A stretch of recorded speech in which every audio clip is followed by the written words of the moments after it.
This video contains reference from Bhagavad Gita. All parts with shloka are mentioned in it. Chapter 1. In many Hindu texts, Svarga or heavenly realms are described as higher planes of existence where beings experience the results of accumulated good karma. Imagine someone spends their life performing good actions, sacrifices, charity, rituals, and other meritorious deeds. According to the karmic framework, these actions can produce punya, spiritual merit. That merit can lead to pleasant experiences, including existence in heavenly realms. But there is an important catch: you don't stay there forever. Having enjoyed the vast world of heaven, they return to the mortal world when their merit is exhausted. Bhagavad Gita 9.21. So heaven isn't necessarily presented as the ultimate destination. It is more like a rewarding stage within samsara. You experience the fruits of your good karma, but once that karma is exhausted, the cycle continues. Chapter 2. The problem is not simply suffering. This is where Indian philosophy becomes very different from the ordinary idea of religion.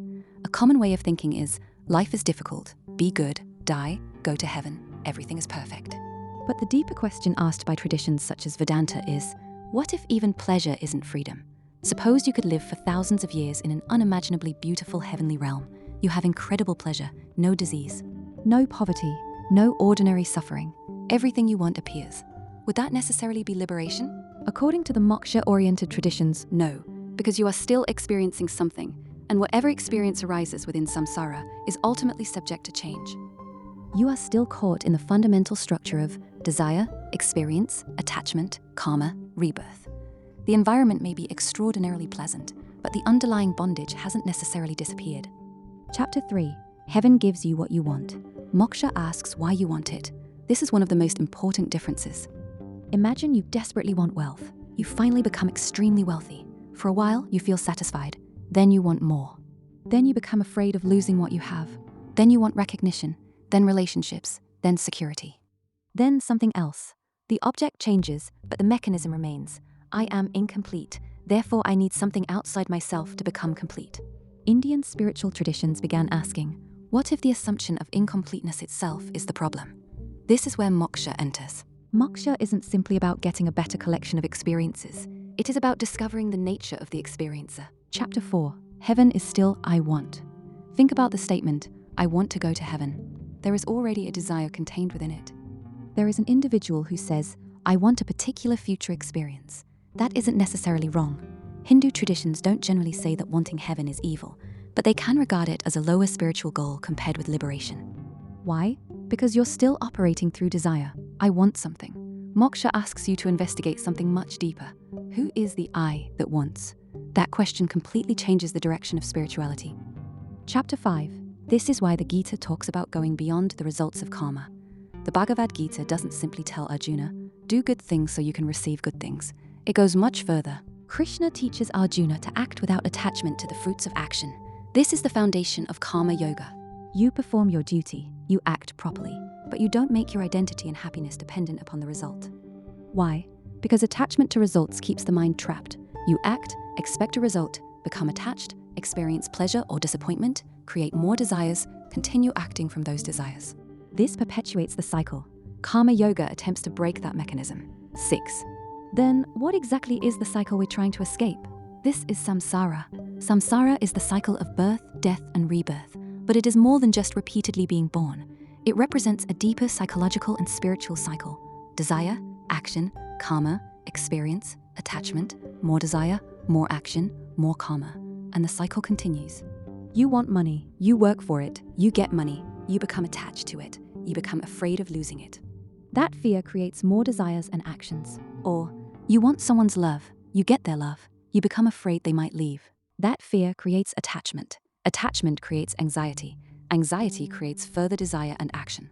The objects are different, but the underlying mechanism remains. Spiritual liberation means becoming free from this fundamental bondage. Chapter 7.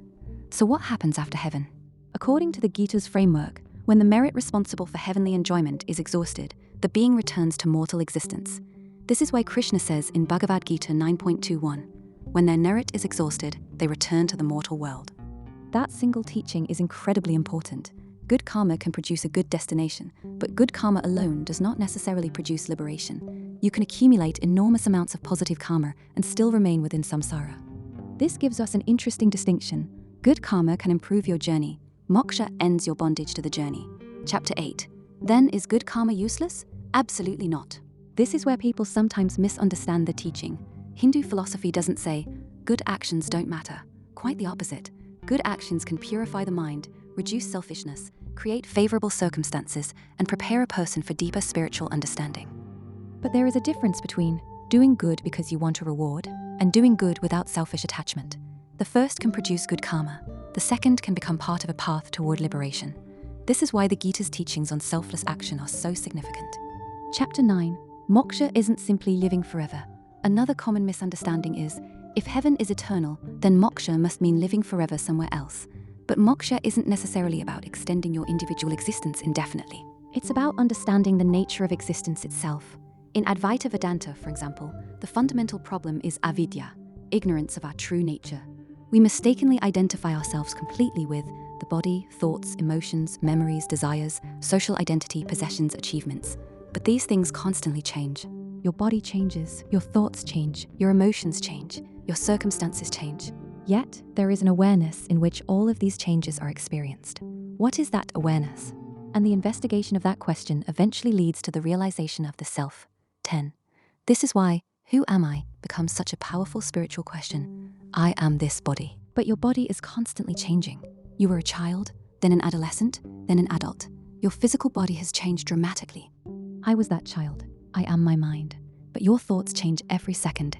You can have completely different beliefs at 15, 20, and 30. So which thought is the real you? I am my emotions. But emotions also change. You can be happy in the morning and devastated at night. Yet something is aware of both experiences. This is the inquiry that many Indian philosophical traditions take extremely seriously. Chapter 11. Moksha is therefore described as freedom from ignorance. In Advaita Vedanta, the fundamental problem isn't that you committed one particular mistake. The deeper problem is mistaking what you are. You identify the self with what is temporary. This is me, these are mine. This person completes me. This makes me valuable. And because all of these things are impermanent, fear and suffering inevitably follow. Moksha is the recognition of what is beyond these temporary identifications. Chapter 12. This is where the famous Atman and Brahman teaching comes in. In Advaita Vedanta, the deepest teaching is that the true self, Atman, is not separate from ultimate reality, Brahman. This is expressed through the famous Upanishadic statement, Tat Tvam Asi, that thou art. The ultimate reality you are searching for isn't merely somewhere far away. You aren't necessarily a tiny individual trying to reach a distant God. The spiritual journey becomes an investigation into the deepest nature of consciousness itself. This is why enlightenment isn't simply described as going somewhere. It's described as realizing something that was already true. Chapter 13. But what about bhakti? This is important because Hinduism doesn't have only one philosophical interpretation. In devotional traditions, moksha can be understood differently. A devotee may not want to dissolve individuality into an impersonal absolute. Instead, they may desire eternal, loving relationship with God. For a Krishna devotee, for example, the highest goal may be loving devotion to Krishna, rather than merely obtaining heavenly pleasures. This is why bhakti yoga is so powerful. God, give me this. God, I belong to you. I don't worship God merely for what God can give me. The relationship itself becomes the goal. This is a very different spiritual attitude from treating God as a cosmic wish-granting machine. Chapter 14. Heaven is still based on the desire for experience. Here's perhaps the simplest philosophical distinction. I want to experience something wonderful. I want to understand who I truly am. I want to know and love God. The first is primarily about experience. The second is about realization. The third is about relationship with the divine. Different Hindu schools place different emphasis on these. Chapter 15. And what about hell? Hell, Naraka, is similarly not necessarily understood as the final destination. In many Hindu traditions, hellish realms are associated with the consequences of destructive karma. But again, they are generally part of the larger karmic framework rather than an eternal final state, in the same sense as some Western religious conceptions of eternal hell. The soul experiences the consequences of certain actions and eventually continues through samsara. So the spiritual objective isn't, I want to avoid hell and reach heaven. That's a beginning. The deeper objective becomes, I want freedom from the entire cycle that takes me repeatedly between pleasure and pain. Chapter 16. That's why moksha is considered the highest goal. Hindu philosophy traditionally speaks of 4 purusharthas, or major aims of human life: dharma, righteous living and duty; artha, material prosperity; kama, legitimate pleasure and desires; moksha, liberation. Notice something interesting. Hindu philosophy doesn't necessarily tell you don't have money. It doesn't necessarily say don't experience pleasure. It recognizes these as aspects of human life. But it places moksha as the ultimate spiritual goal because wealth and pleasure cannot provide permanent freedom. You can possess everything and still experience fear. You can have pleasure and still experience emptiness. You can have success and still ask, is this all there is? That question is often the beginning of spiritual inquiry. Chapter 17. The deepest problem isn't that life contains suffering. It's that we keep trying to obtain permanent satisfaction from things that are inherently impermanent. Permanent happiness from temporary experiences. Permanent security from temporary possessions. Permanent relationships from changing circumstances. Permanent identity from a changing body and mind. And reality keeps changing, so we experience friction. Moksha represents freedom from that fundamental misunderstanding. 18. A simple analogy. Imagine you're sitting in a movie theater. Beautiful scenes, terrifying scenes, romance, loss, victory, failure, birth, death. You become completely absorbed in the movie. When the hero wins, you celebrate. When the hero suffers, you cry. You're sitting in a theater. You're watching the movie continues. But something changes inside you. You still see the movie, you may still experience emotions, but you are no longer completely fooled into thinking, this movie is all that I am. This is similar to how spiritual traditions use the language of awakening. 19. Moksha isn't necessarily escaping life. This is another very important point. People sometimes imagine an enlightened person as someone who simply abandons the world. But the Gita presents something more nuanced. Krishna doesn't tell Arjuna, leave everything and run away from the battlefield. He teaches Arjuna to act, to perform his duty, to act without attachment, to cultivate knowledge, to surrender, to overcome ego and attachment. So liberation doesn't necessarily mean physically escaping the world. It can mean becoming free inwardly while still participating in life. 20. And this is why Krishna's teaching is so radical.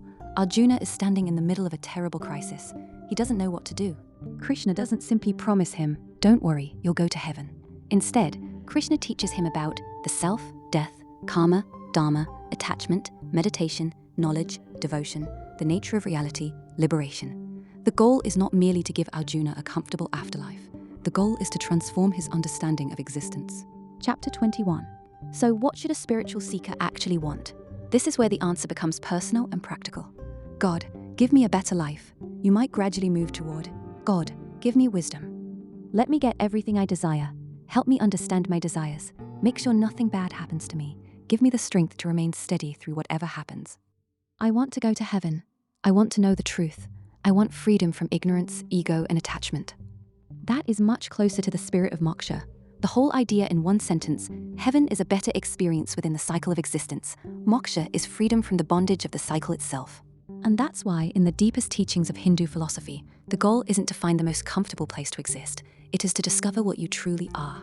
Moksha and nirvana shouldn't be treated as perfectly interchangeable. Moksha is primarily a Hindu-Jain concept with different interpretations across schools, while nirvana is a central Buddhist concept built around the cessation of craving, suffering, and the causes of rebirth. They overlap in the idea of liberation, but their underlying philosophies are different. Do not make any changes in the script. Keep it as it is.